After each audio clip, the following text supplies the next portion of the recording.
Bonjour à tous, nous avons aujourd'hui le plaisir de rencontrer Jean-François Héon qui fait un métier bien intéressant et bien passionnant, la restauration. Jean-François, est-ce que tu peux nous parler un petit peu de toi et de ton enseigne? Bonjour à tous. Je vous vois personne, mais bonjour quand même. Je m'appelle Jean-François Héon. J'ai cofondé avec mon épouse Corinne il y a 18 ans, 6-14, oui, c'est ça, 18 ans, une entreprise qui s'appelle Double, qui est une enseigne de restauration rapide, positionnée sur le segment de la restauration rapide healthy, ou en bon français, la restauration rapide saine et équilibrée, avec un particularisme dans la mesure où nos restaurants sont ouverts du lundi au vendredi uniquement à l'heure du déjeuner. Donc, c'est une restauration rapide du midi qui est destinée à satisfaire la pause déjeuner des actifs. Comment t'es venue cette idée ou comment vous est venue cette idée avec ton épouse sur un segment qui à cette époque-là, bon, voilà, on commençait à y être intéressé, mais qui était quand même encore assez récent. Oui, oui, oui, absolument. On a démarré à Marseille un peu par hasard, mais il se trouve que à cette époque-là, elle et moi étions en poste à Marseille, donc ça paraissait relativement logique de commencer là-bas. Euh, donc à Marseille, nous étions réellement pionniers. Alors pourquoi est-ce qu'on a voulu faire ça?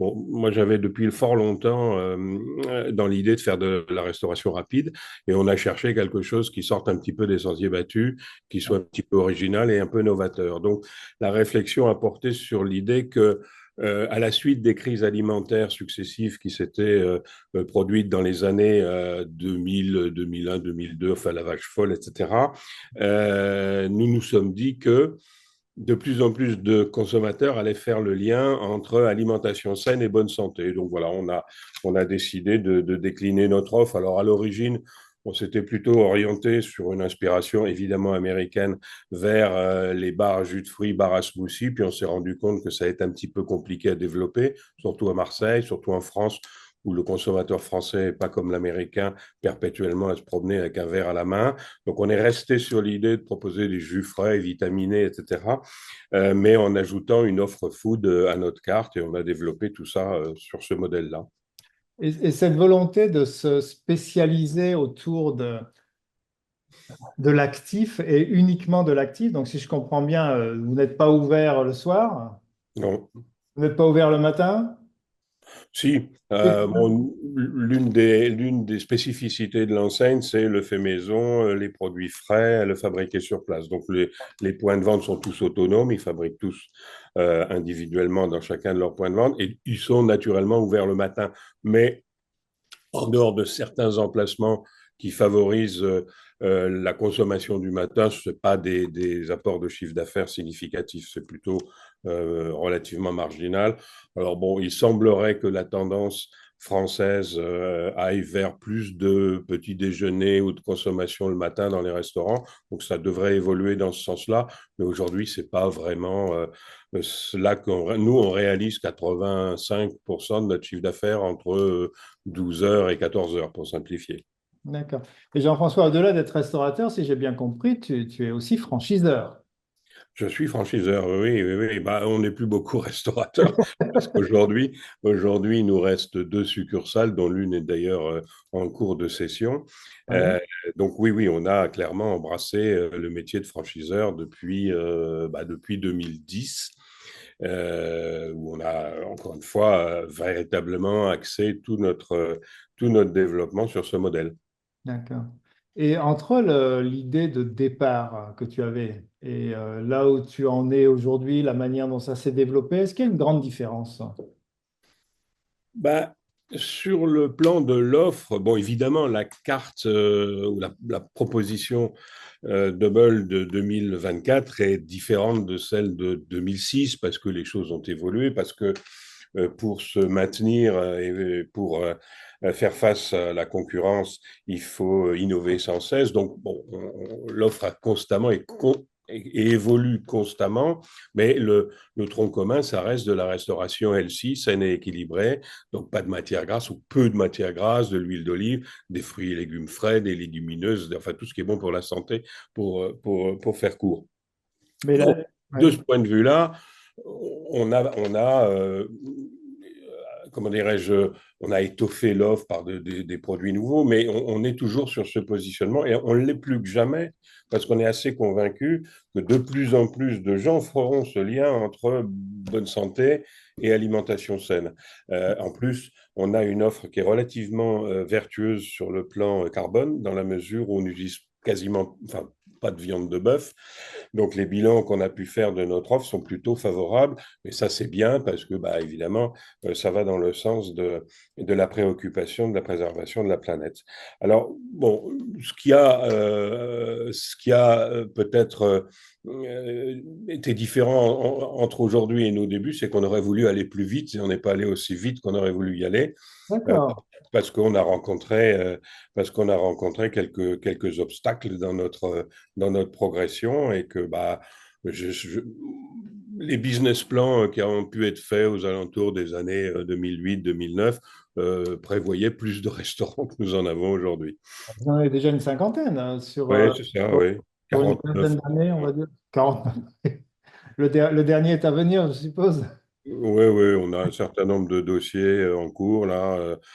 Bon, on a eu un petit ralentissement du développement post-Covid, Ouais. parce qu'il semblerait quand même que les velléités d'entrepreneuriat se soient un peu refroidies.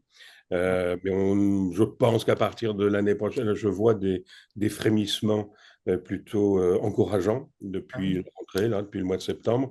Donc j'espère qu'on pourra retrouver à partir de l'année prochaine le rythme de développement qu'on a connu dans les 3 années qui ont précédé pardon, la pandémie, où on ouvrait en moyenne 10 ouvertures tous les ans. 10 ouvertures tous les ans. Oui, bon, c'est pas énorme, on a des petits moyens, nous. Oh, ça en fait quand même. Ça en fait des déplacements, des gens à former, des choses à mettre en place. C'est Oui, c'est du boulot, oui. c'est du boulot, oui. Et justement, tu parlais du Covid ou de la Covid. Je ne sais jamais comment il faut dire véritablement, mais bon. C'est là, mais bon, je suis pas scientifique. Bon, en parlant de la Covid, on dit aussi que ça a beaucoup changé la manière dont les gens travaillent. Et le déplacement, le travail chez soi a aussi des incidences au niveau de la restauration. Est-ce que c'est quelque chose que vous avez ressenti ou pas vraiment? Clairement, oui, clairement, oui. De par notre positionnement, nos implantations, c'est simple, c'est soit des zones à forte densité tertiaire de bureaux, donc typiquement la Défense, hein, pour donner un exemple que tout le monde connaît, ou des implantations de centre-ville à condition d'être à proximité de grosses administrations bon, d'actifs. Euh, pour donner un chiffre, pour répondre à la question, aujourd'hui, à la Défense, par exemple, on fait le vendredi la moitié du chiffre d'affaires des 4 autres jours de la semaine. Ah Euh, ouais, donc, quand à une époque, on travaillait 5 jours par semaine, aujourd'hui, sur ce type d'emplacement-là, notamment à Paris et en région parisienne, on ne travaille plus que 4 jours et demi. d'accord. Et les Bon, autres c'est jours? un peu moins violent en province, encore que Oui. dans des grandes villes comme Lyon ou Nantes, on souffre pas mal aussi. Mais très clairement, l'ennemi aujourd'hui, c'est le télétravail, quoi. Oui, oui. Mais sur les autres jours, il n'y a pas eu de modification substantielle. C'est vraiment le vendredi où là, il y a un gros Non, changement. non, on a même plutôt gagné du trafic. Le problème, c'est que compte tenu du vendredi, les gains de trafic que l'on peut enregistrer du lundi au jeudi inclus, bah, ils se reperdent pour partie le vendredi. Mais on n'est pas malheureux, ça se passe plutôt pas trop mal, là. Oh, mais je vois bien, tu n'as pas l'air malheureux. Dis-moi, Jean-François, souvent, en tant qu'entrepreneur, bon, on traverse des challenges. Et ce qui nous intéresse, c'est vraiment ton parcours d'entrepreneur. Sur ta période de développement, du début jusque maintenant, en dehors de la Covid, qui est un peu particulier, c'est un événement externe, quels sont les principaux challenges auxquels tu as fait face et comment tu y as répondu?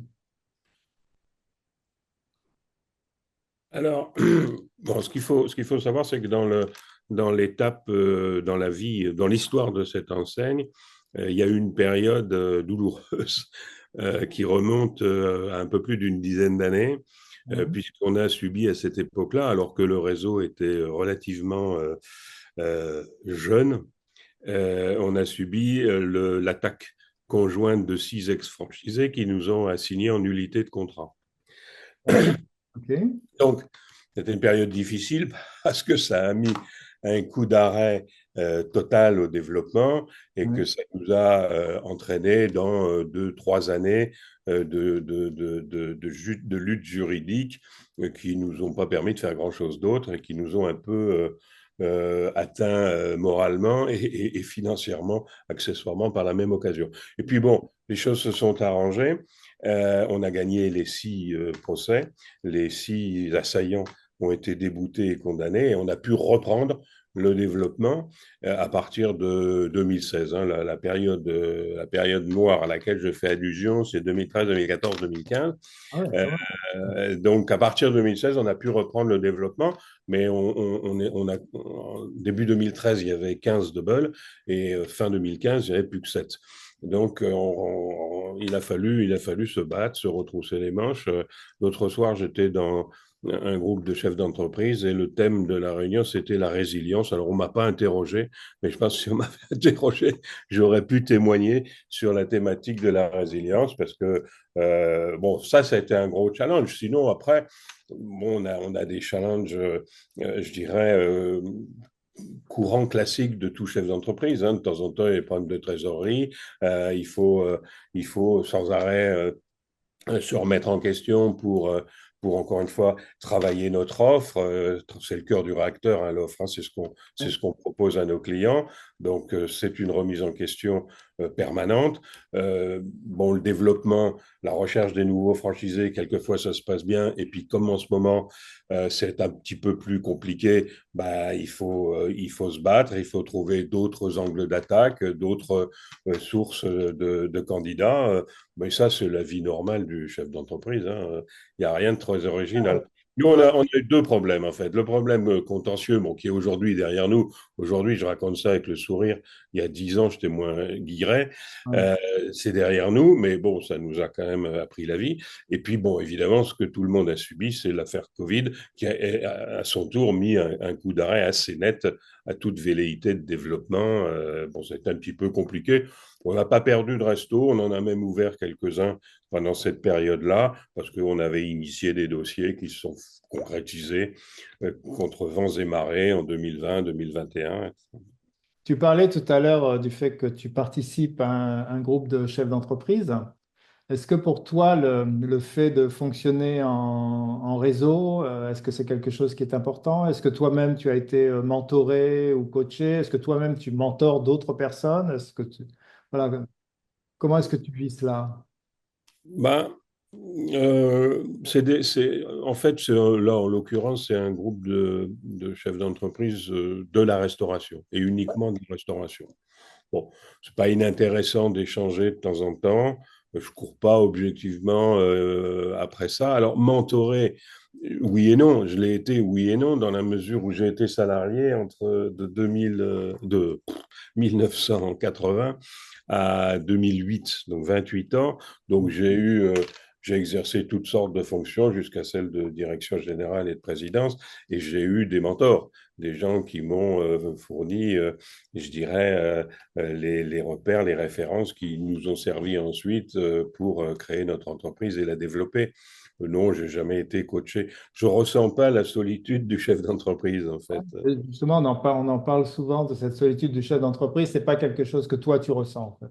Non, pour 2 raisons. La première, c'est que bon, j'ai de nombreux amis chefs d'entreprise avec lesquels j'ai la possibilité d'échanger régulièrement. Et comme je le disais dans notre introduction, on a créé cette entreprise à deux, mon épouse et Oui. moi, Ouais. et avec des domaines de compétences différents. Mais c'est évidemment une richesse que de pouvoir, dans les bons moments comme dans les plus difficiles, échanger, s'épauler mutuellement si besoin est. D'accord.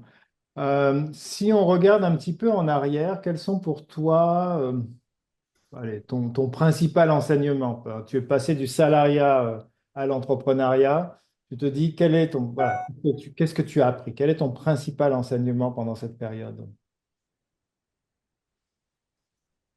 Euh, Bah, bon, le salariat, c'est pas toujours facile, mais c'est confortable.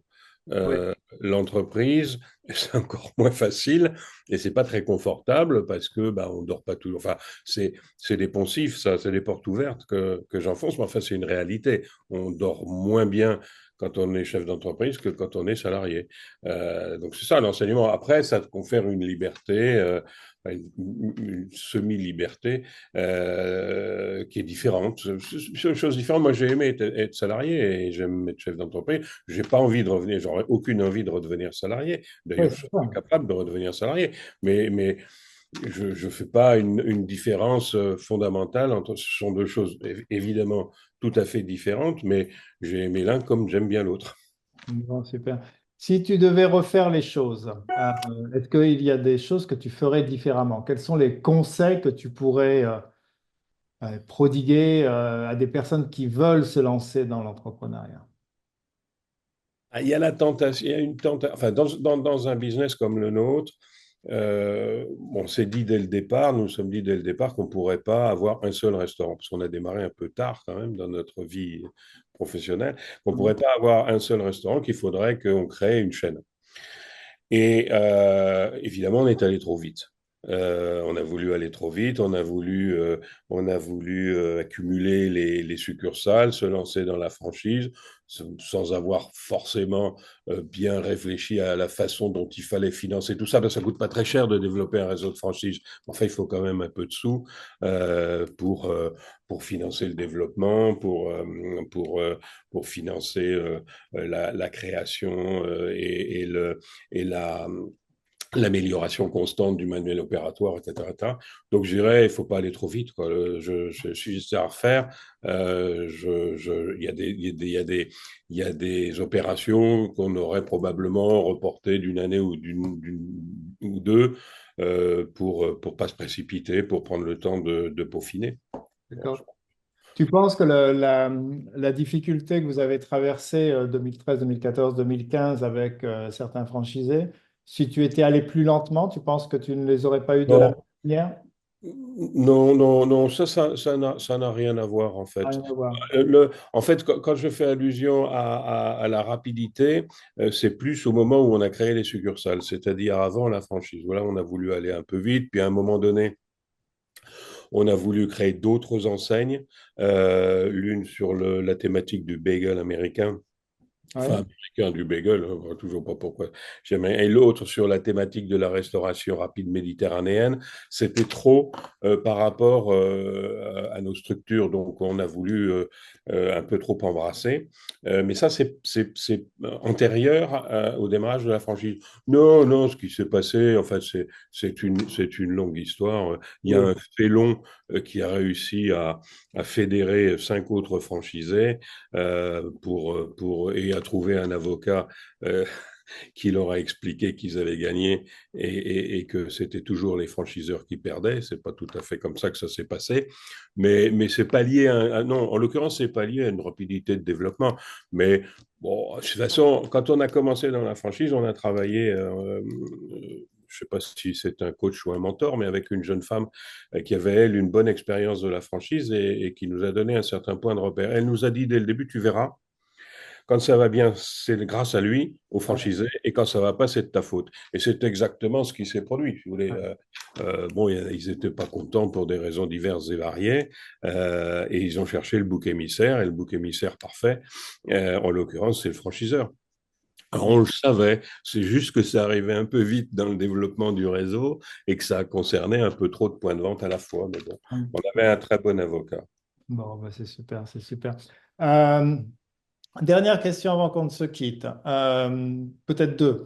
La première, qu'est-ce que les personnes qui écoutent cette vidéo, donc cette vidéo va être diffusée sur les réseaux sociaux auprès des personnes avec lesquelles nous travaillons, qu'est-ce qu'ils pourraient faire pour toi? La première question. La deuxième, s'il y avait une jeune version de toi qui te demandait, donc on va dire, je sais pas, cette jeune version a 15-16 ans, allez, et elle te demande, dis-moi, ô toi, grand Jean-François, j'ai envie d'entreprendre, moi aussi, que devrais-je faire? Quel est le conseil que tu lui donnerais? Bah, je sais pas trop. Je lui dirais d'être prêt à se retrousser les manches, hein. Je dirais que le chemin n'est pas facile. Je dirais aussi que il y a des satisfactions et que ça vaut le coup. Parce que bon, c'est pas, nous on n'a pas fait McDo, hein, mais bon, c'est vrai que 49 restos, c'est pas si mal. Que l'enseigne, bon, qu'il n'y a pas une notoriété nationale et encore moins internationale, notamment dans les grandes villes où nous sommes bien implantés, et commence à avoir une certaine notoriété. Donc, il y a une forme de fierté, de satisfaction Ouais, que ouais. l'on retire de ce type d'expérience. Mais bon, c'est sûr qu'il faut se fatiguer un peu, hein, c'est sûr. Après, qu'est-ce qu'on peut m'apporter? Il faut que je fasse une réponse pas trop prétentieuse.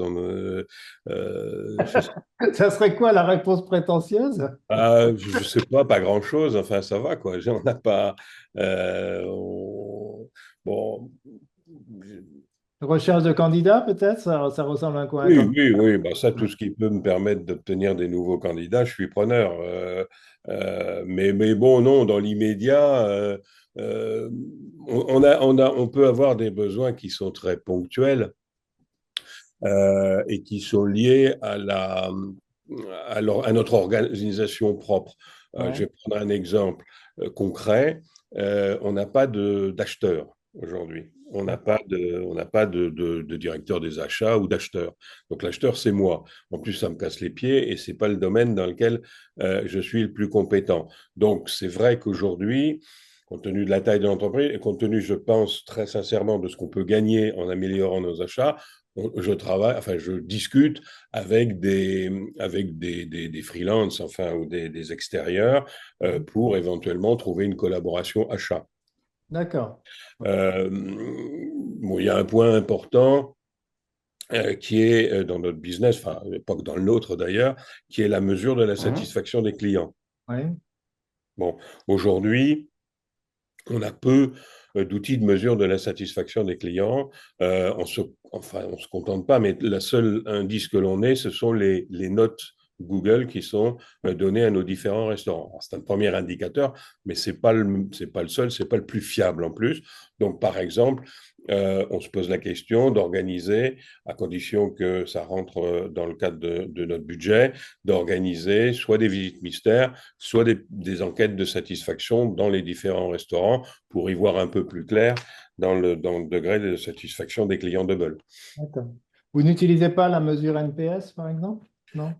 Non, je suis un grand fan, moi, du NPS, mais Ah ouais, aujourd'hui, c'est on bien, en l'utilise pas. fait. Le problème du NPS, c'est que je ne sais pas très bien comment le mettre en place en réalité, D'accord. parce qu'on me fait enfin, j'ai des gens qui me proposent ce genre de choses, mais en fait, ils me proposent uniquement de se greffer sur notre base de clients fidèles. On a un programme de fidélité, donc on a des tas d'adresses mail et des tas de numéros de téléphone. Donc ce que me disent ces prestataires extérieurs, bah, on va aller sur ta, ta base de clients et on va leur poser la question, comment il appelle ça, le fondateur, la question décisive.